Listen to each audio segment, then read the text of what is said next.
E aí, meninos e meninas, vamos retomar o nosso estudo, terceira parte do estudo de O Livro dos Espíritos, dia 11/6. Estamos estudando o Livro dos Espíritos no do livro 4, capítulo 2, Penas e Gozos Futuros, no item 4, Natureza das Penas e dos Gozos Futuros. E agora vamos ver a questão 971. A influência que os espíritos exercem uns sobre os outros é sempre boa?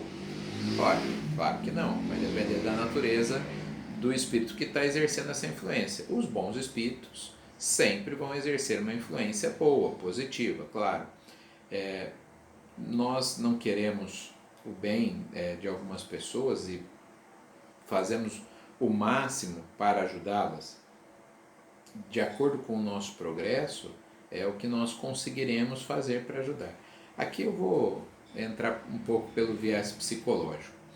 Muitas vezes a gente quer ajudar, mas não sabe como, né? Porque temos a boa intenção, mas não temos o conhecimento, as ferramentas necessárias.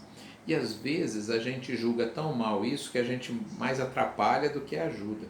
É assim com parentes, amigos desencarnados que às vezes insistem em ficar junto aos familiares. Eles não querem prejudicar. E é difícil você convencer. Imagina, eu estou lá na minha casa, você acha que eu quero atrapalhar o meu filho, minha filha, né? As pessoas, meus netos? Não, não quer, mas atrapalha, não é? Então, dada as nossas condições ainda muito inferiores, às vezes atrapalhamos sem querer. E existem aqueles que atrapalham deliberadamente, aqueles que não querem ver o progresso, ou porque se sentiram prejudicados no passado, ou simplesmente porque querem aproveitar de uma fraqueza, né, nossa. Imagine uma situação bem mundana aí, uma pessoa que oferece droga para outra, porque ela tem raiva da outra pessoa. Na maioria das vezes é só para benefício próprio mesmo. Então, no processo obsessivo, a gente precisa entender que existem várias possibilidades. Podem ser dois espíritos ligados entre si, e, portanto, um queira de fato prejudicar o outro, como pode ser uma simples situação de oportunidade. E aqui não é o tema da nossa aula, mas vamos lembrar, né? Importante que se diga isso. Os 5 tipos de obsessão. Existe a obsessão do desencarnado para o desencarnado, já vai ter uma questão disso.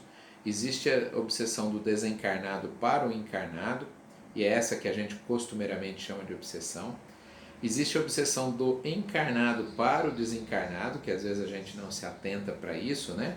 Mas aqui podemos obsediar quem já está no mundo espiritual. Então falei 3 tipos.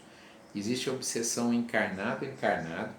Então às vezes parentes, pessoas dentro de uma empresa, de uma escola, são verdadeiros obsessores uns dos outros ali. E o pior tipo de obsessão? A auto-obsessão, aquela que não precisa ninguém para nos prejudicar, mas nós temos pensamentos repetitivos, nós cultivamos algumas coisas que nos destroem emocionalmente. Dirigindo reunião mediúnica há um bom tempo, não foram raras as vezes que os espíritos relataram isso. Quando você pergunta, mas por que você está junto da família de tal pessoa, né? E ele falou assim, mas eu não estou fazendo nada.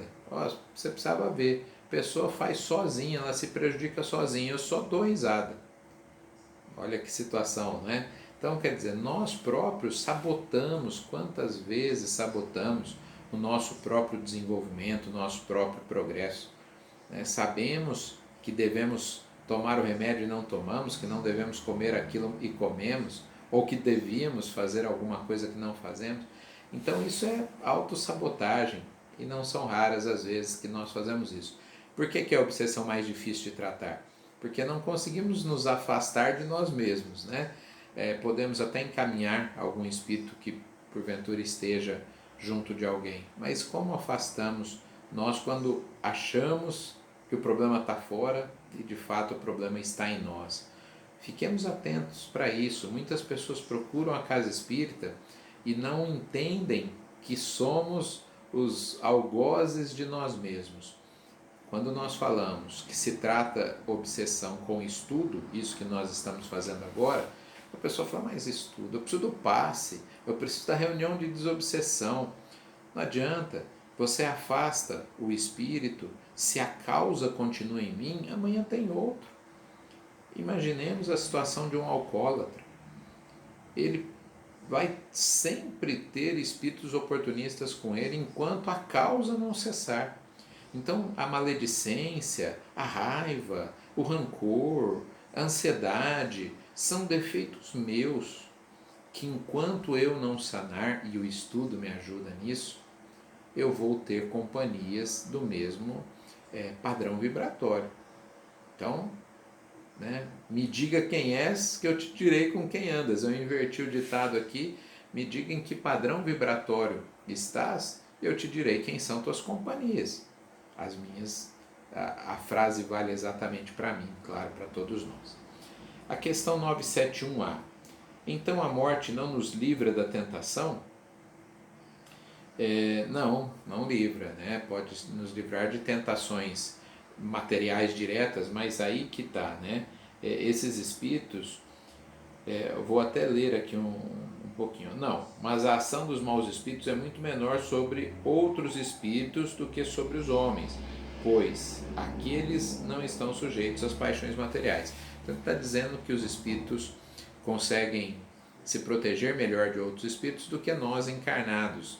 Em tese é isso, né? Porque os espíritos já estão livres das paixões materiais. Por outro lado, se estiverem sintonizados, vão sofrer a ação influenciadora desses maus espíritos. A questão 972. Como procedem os maus espíritos para tentar os outros espíritos se não dispõem do auxílio das paixões? E eu vou gastar um tempinho aqui. No meio da resposta está assim: os maus entretêm esses pensamentos, arrastando suas vítimas aos lugares onde deparam com essas paixões e com tudo o que as possa excitar.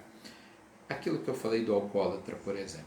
Então, se eu quero prejudicar um espírito, e vamos imaginar que eu esteja desencarnado e o outro espírito também está, e eu quero prejudicá-lo, eu então sei das fraquezas dele, eu levo ele para algum lugar onde ele vai ficar fortemente tentado a sucumbir, porque é uma fraqueza dele, e possivelmente vai se tornar ali um vampiro, não é? Que é uma expressão até usada na literatura espírita, um espírito que fica sugando energias daqueles irmãos encarnados que estão realizando o que ele gostaria de realizar, mas não consegue mais. Essa situação do vampirismo é um dos tipos, né, de obsessão, é uma característica de um dos tipos de obsessão, e não são raros, né, os casos. Por quê? Porque esses espíritos, não tendo mais o corpo, precisam de alguém encarnado.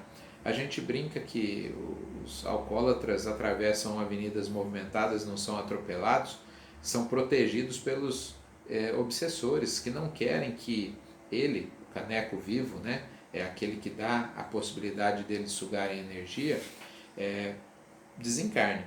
Certa feita, eu sou médium vidente, mas na minha adolescência não era. A mediunidade não tinha se manifestado ainda.